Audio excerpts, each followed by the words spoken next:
Əgər siz də bəzən hiss edirsinizsə ki, övladınıza sözünüz keçmir, köhnə üsullar artıq işə yaramır, bilin ki, tək deyilsiniz.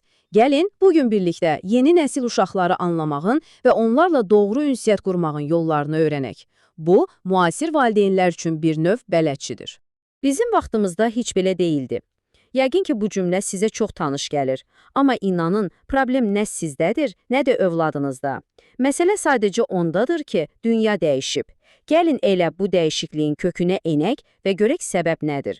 Məsələnin kökünü anlamaq üçün əvvəlcə qəbul etməliyik ki, bugünkü uşaqlar bizdən tamamilə fərqli bir mühitdə böyüyürlər. Onları anlamağın yeganə yolu, onların böyüdüyü o yeni dünyanı anlamaqdan keçir. Baxın, bizim böyüdüyümüz dövrdə qaydalar, böyüyə itaət əsası idi. Sonra texnologiya ilə iç-içə böyüyən ilk nəsil, yəni Z nəsli gəldi. Onlar daha sərbəst idilər, gördüklərini daha tez qavrayırdılar. İndiki alfa nəsli isə demək olar ki, əlində smartfonla doğulub, onlar üçün dünya rəqəmsaldır, sürətlidir və hər şey anlıq baş verir. Bax, elə bütün çətinliklərin təməlində də məhz bu nəsil fərqi dayanır. Ən böyük fərq budur. Əvvəllər sözə baxmaq vacib idisə, indi uşaqlar hər şeyə niyə deyə soruşur. Və bu, itaatsizlik deyil, əslində dünyanı anlamaq cəhdidir. Artıq sakit oturan uşaq yaxşı uşaq sayılmır, öz fikrini deyən, özünü ifadə edən uşaq normal qəbul edilir. Və ən əsası odur ki, tərbiyədə bir üsul hamıya uyğundur, prinsipi artıq keçmişdə qalıb.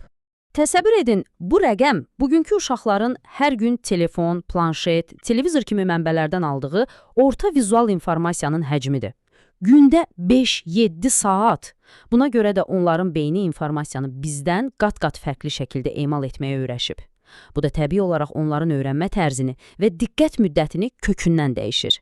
Yaxşı, bəs bütün bu dəyişikliklərdən sonra müasir uşaq əslində kimdir? İndi gəlin biraz da onların daxili dünyasına enək, ehtiyaclarını və öyrənmə üsullarını daha yaxından tanıyaq. Yeni nəsil uşağın beynindəki səs sanki bunları deyir. Məni dinlə, mənim də fikrim var və ciddiyə alınmaq istəyirəm.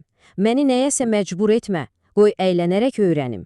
Etdiyim işin nəticəsini dərhal görmək və bunun üçün təriflənmək məni daha da həvəsləndirir. Onlar üçün ən böyük motivasiya qaynağı bax budur. Bax, bu cümlə bəlkə də bütün mövzunun qızıl açarıdır. Yeni nəsil üçün məntiqdən daha çox emosiyalar ön plandadır. Əgər sizin sözləriniz onları pis hiss etdirirsə, dediyiniz şey nə qədər məntiqli olsa da artıq əhəmiyyətini itirir. Çünki onlar üçün əsas olan nə dediyiniz deyil, onlara nə hiss etdirdiyinizdir. Bu faktda onların niyə vizual öyrənməyə bu qədər meyilli olduğunu çox aydın izah edir. Yəni, saatlarla nəsə danışmaqdansa, qısa bir video göstərmək, rəngli bir şəkil çəkmək və ya birlikdə praktik bir iş görmək onlara daha çox təsir edir. Çünki onların beyni belə işləyir. Unutmayın, eşitdiklərinin sadəcə 20%-ni, gördüklərinin isə tam 80%-ni yadda saxlayırlar. Bunlar əslində hər uşağın hava və su kimi fundamental ehtiyaclarıdır. Amma yeni nəsildə bir fərq var. Sərhədlər olmaz, çünki mən deyirəm şəklində yox, səbəbi izah edilərək qoyulmalıdır. Onlara özlərini sərbəst ifadə etməyə və kiçik də olsa uğur qazandıqlarını hiss etməyə şərait yaratmaq şərtdir. Deməli, övladınız pis davranış göstərəndə bir anlıq dayanıb özümüzdən onu necə cəzalandırım deyə yox, bu hərəkəti ilə mənə nə deməyə çalışır deyə soruşmalıyıq. Bəlkə bu diqqət istəməyinin siqnalıdır, bəlkə anlaşılmaq istəyir, bəlkə də sadəcə yorğundur. Yadda saxlayaq ki, davranış problemin özü deyil, sadəcə bir simptomudur. Yaxşı, bütün bu məlumatları bildik. Bəs biz valideynlər konkret olaraq nə etməliyik? İndi isə gəlin birbaşa praktik, tətbiq edə biləcəyimiz üsullardan danışaq. Bu qaydalar ilk baxışdan sadə görünsə də təsiri çox böyükdür. Ona danışmaq üçün imkan verin, sözünü kəsməyin. Səhv edəndə qışqırıb qorxutmaq yerinə səbirlə səhvini izah edin. Və ən əsası heç vaxt, amma heç vaxt onu başqaları ilə müqayisə etməyin. Unutmayın, hər uşaq özü bir dünyadır və müqayisə onun özünə inamını məhv edir. Bu slayd isə bizim qırmızı xətlərimizdir. Sən onsuz da bacarmayacaqsan cümləsi bir uşağın bütün həvəsini anında öldürə bilər. Hər şeyi qadağan etmək onu sadəcə daha çox maraqlandıracaq. Onun yerinə bütün qərarları vermək isə gələcəkdə məsuliyyətsiz və özünə güvənməyən bir fərd yetişdirmək deməkdir. Məsələnin bütün ciddiyyəti də elə bundadır. Bu səhvlər birbaşa uşağın özgüvəninə, yəni onun gələcək həyatının təməlinə zərbə vurur.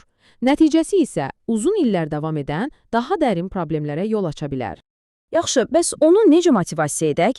Ümumi əhsən deməyə əvəzinə deyin ki, rəsmi çəkərkən rəngləri necə də gözəl seçmisən. Dəftərə bir hərfi düz yazmağı bacarıbsa belə bunu qeyd edin. Qadağa qoymaq yerinə nəticəni izah edin. Məsələn, əgər tapşırıqlarını indi etməsən, axşam cizgi filminə baxmağa vaxtımız qalmayacaq. Və ona kiçik məsuliyyətlər verərək özünü vacib və dəyərli hiss etdirin. Bu çox vacib bir məqamdır. Mükafat və ya cəzaya görə iş görən uşaq yox, gördüyü işdən zövq aldığı üçün və ya onun əhəmiyyətini anladığı üçün çalışan uşaq gələcəkdə daha dayanıqlı və uğurlu olur. Bizim də əsas məqsədimiz məhz bu daxili motivasiyanı yaratmaq olmalıdır. Artıq sona yaxınlaşırıq. İndi isə gəlin, övladımızın uğurlu gələcəyi üçün hansı təməl vərdişləri formalaşdırmalı olduğumuza birlikdə nəzər salaq. Bax, bu 5 vərdiş övladınızın gələcəyinə qoya biləcəyiniz ən dəyərli investisiyadır.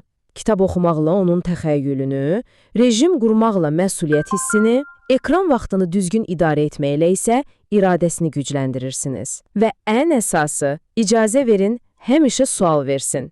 Unutmayın, bütün böyük kəşflər kiçik bir niyə sualı ilə başlayır.